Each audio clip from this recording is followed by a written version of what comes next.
It's Ehizoje, everyone's favorite Nigerian. This that real life shit, nigga. Let's go into this next topic. This was personally requested by Henndawg. Yes, sir. We talked about it a little bit last week, but we were talking more about like just pillow talking in general. Jail calls. Yeah. This is gonna be the interview with Banks. I did sit and watch this 3-hour interview. I was like, this is 3 hours? I just had it on while I was working. I put it on 1.25 speed on YouTube and then just started working. I actually didn't feel that was necessary for this one. Usually I would for a 3-hour podcast, but like Thug was very articulate and there was a lot of shit he was saying that was quite impactful. Like throughout the whole thing. I just have to focus when I'm like. That's true. You did say that. Because I work on numbers. So unless it's like, unless I'm listening to another finance pod, if it's anything separate, I had to put on like high speeds just so that I'm not getting too distracted. I just need to go fast. So I could pause, boom, play, pause whenever I need to. Thoughts, comments, concerns? Young Thug, Banks, Atlanta. ATL, Shouty. What did y'all take away from this? I think my biggest takeaway from it was just realizing that I had never, first of all, I'm not the biggest Young Thug fan musically. I think some of his features are really dope, but I don't really listen to his solo projects. So I think this is the first time I really got to know Jeffrey. And I listened to a bunch of like other podcasts and people speak about this interview as well too. And they said the same thing, like where it's like, we knew who Young Thug was, but this is the first time we really got to know Jeffrey. It really did, like the whole interview felt like a therapy session, even the way that Big Bang like started off the interview, just asking him about his childhood, you know, his first sad moments, his first happy moments. And you could also just see like Thug had a lot of reverence and respect for Big Banks as well too, because he was a street nigga too who decided to get out of that and go legit and, you know, just turn his life around. So I think that that's what made the interview really impactful, because Thug had a lot of respect for him and it was more of a conversation. It wasn't like an interview. So honestly, I hadn't really been paying attention to the trial or anything before this. So this is my introduction and my conclusion to like everything going on with the Young Thug trial. And I feel like I learned a lot about him, learned a lot about the trial, like his thought process and everything. So that's just like my overview on everything. Like there's a bunch of gems within it though. Just from, you know, Big Bang's pushing back on him, just like acting as that OG and definitely pushing him to be more accountable, especially now that he's out of jail, to handle his business and just like asking him about certain events and stuff. So yeah, that was just my overview. I don't know about y'all. What was y'all overview? Mike, how'd you feel when you watched this? I didn't watch the whole 3 hours. I just saw the little snippets, and the one that stood out was the whole like, oh, I feel like you should have been more humble when you came out. And I personally hate when people tell other people to be humble, because whenever people tell people to be humble, you're basically asking somebody to tone down their confidence. And confidence will get you very, very far in this world. And literally, whenever you're telling somebody to turn down their confidence, it's because you lack in something. You're asking to dim their light. Exactly. Because of your own insecurities. Thank you. I hate that. I hate it. It's like, you said it perfectly, and it always alludes back to, I don't feel like I'm enough, so I need you to tone yourself down because I'm inadequate. And if that's how you feel, maybe you should self-reflect and boost yourself up so that you don't need to tell somebody, I need you to dim your light. No, how about you shine your light brighter? Okay. And then we could both even shine 2 times as hard. I feel that. I'm trying to remember, because it was a long-ass interview. Is there like a specific situation they were talking about where he's like, when you got out, you should have been more humble? They're talking about Gunna getting out of jail. And Thug was like, it wasn't just you, like, quote unquote, snitch on me. It was what you did after, once you got out. And he was like, I don't like the way you came home, type shit. It's like the way that Thug came home or Gunna came home? Gunna. Oh, okay. But when he was Gunna was never locked up though, right? Yeah, he was. He was? Yeah. I thought he just had to go in. Nah, he remember was everybody in called him a jail. snitch. And They're like, disclaimer, I did say I have not been paying attention to this trial like that. So I thought he so Gunna was in there for a minute to go in and then give Gunna depositions. Gunna came out fast as hell, and they were like, "Hold on, how you come out so It fast?" wasn't fast as it was like close to a year.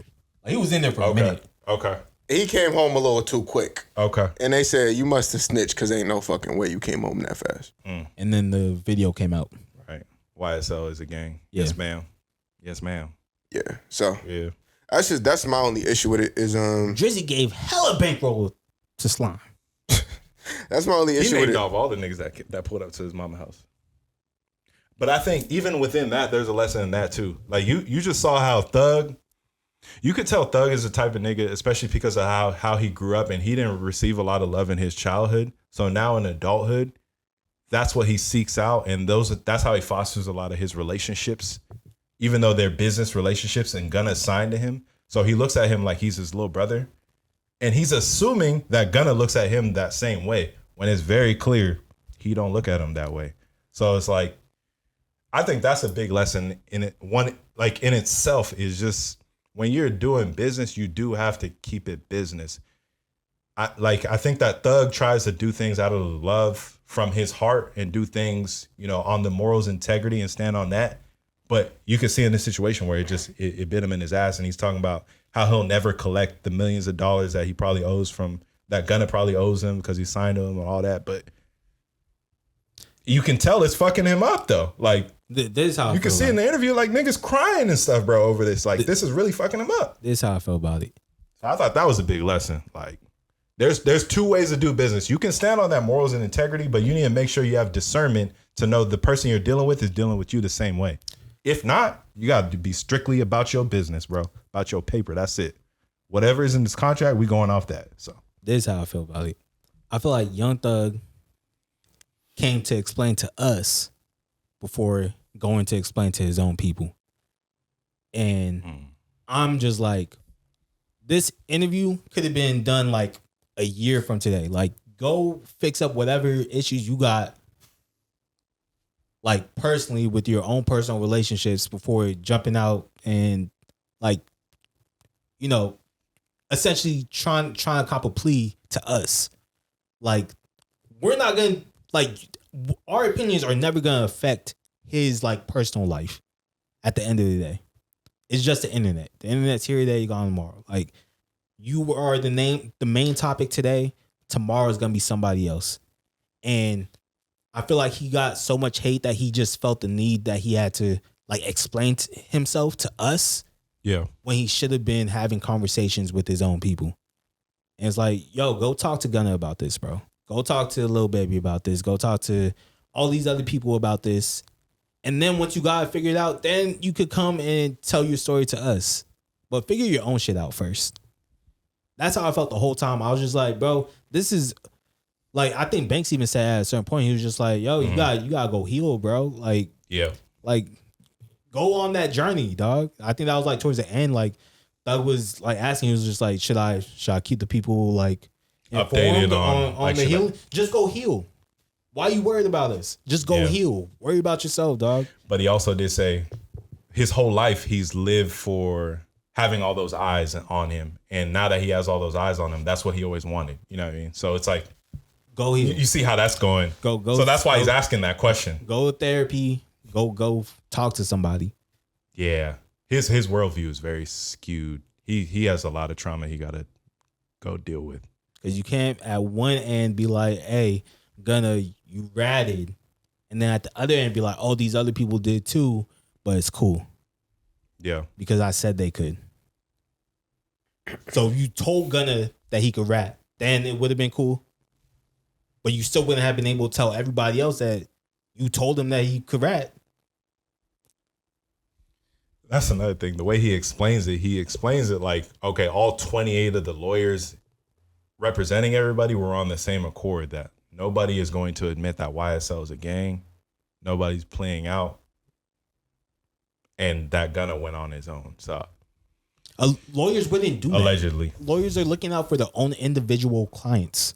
And even Right? in that, that's So- where I'm like so lawyers aren't Thug gonna- is like, yeah. Lawyers aren't going to be like, oh, you know what? Let's all work together. No, they want their own client off. Right. You know?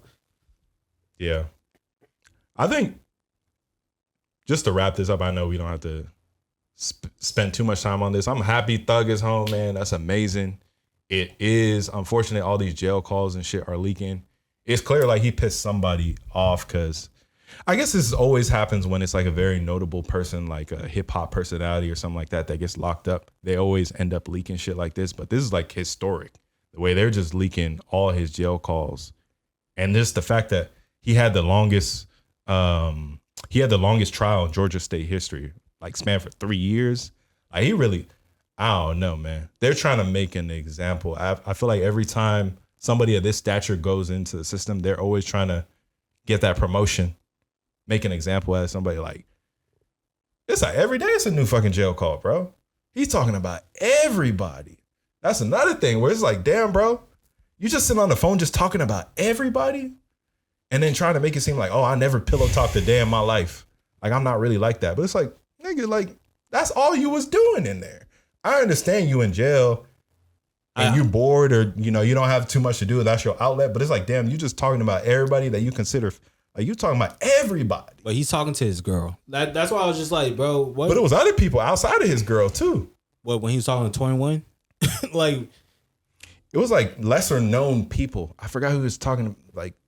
because there are some AI shit out there too, of the jail calls. But like a majority of the calls, he's talking to his girl.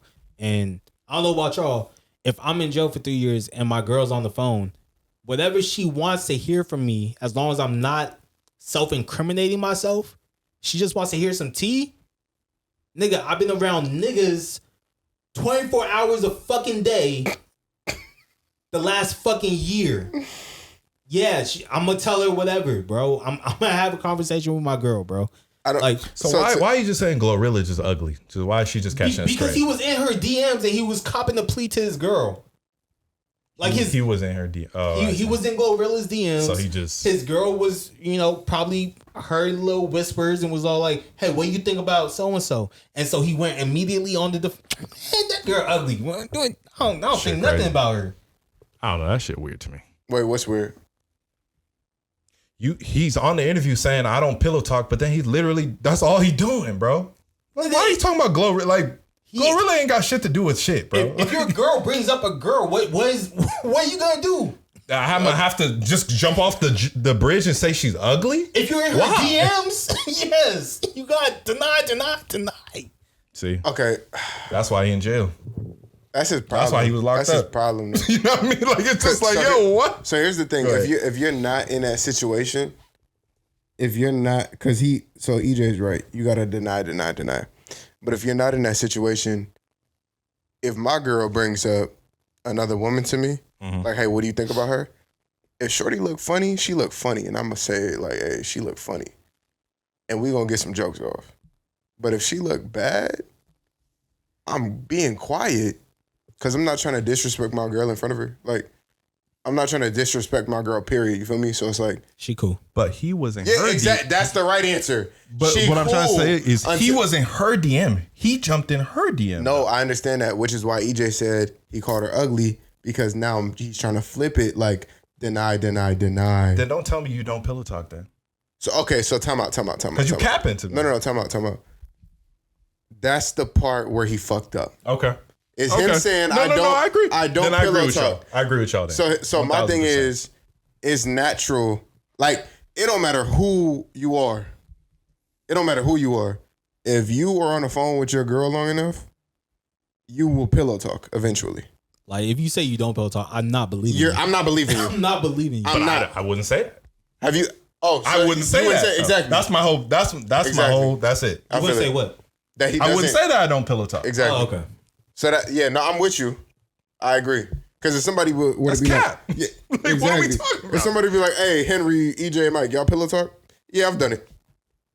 If you say no, I'm questioning whether or not you ever talk to anybody. Yeah. Like, after Because it's hours. like, oh, you're lying to me. It's, Yeah. it's either you're lying to me or you get no bitches. I'm sorry, you get no women. It's one of the two.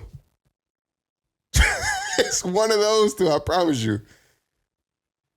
everybody like to think they super real, but it's like if we go to jail for life, then whoop-de-doo, nigga. It's only real. It's only real when you are able to own up to your truth and be like, so where do we go from here?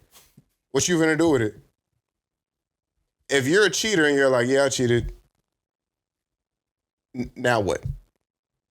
That's real because you're honest with it. But if you're like, you get caught red-handed, you're like, no, I don't do that. It's AI, it's fake. Yeah. You're not being real. So what is this whole like, I'm real, it's always the loudest person in the room is always the brokest. The fakest and the one of you're the fakest and the brokest. Combination. If somebody says, trust me, I know I can't trust you. If somebody says, starts popping money shit all day, I know you're broke. They go hand in hand. So, hey, I don't pillow talk. Bro, I didn't even ask you whether or not you do pillow talk. But the fact that you said you don't jump off the porch tells me you do. Facts. Ain't it a crime though for all these calls to just be getting leaked? Like what the fuck is going on? He should sue for that. He should sue for that. Regardless of him talking about everybody, this is crazy. This was part of the interview too. He said that whoever like has all these calls had already downloaded them because like by the time his lawyers went to like the county, was just like, hey, you gotta put a stop to this. And like right now, if you go look it up, like you can't like look up any of his jail calls. That's why he was all like, whoever did this, like did it a while ago. And they're just releasing shit as time goes on. Damn. That's an inside job though. Damn. Yeah, it gotta be. It's public record. No, that's an inside job, bro. Like within the government, somebody within a government position leaked that. He should be suing the state or whoever runs that prison. All right, there's no did Trump do that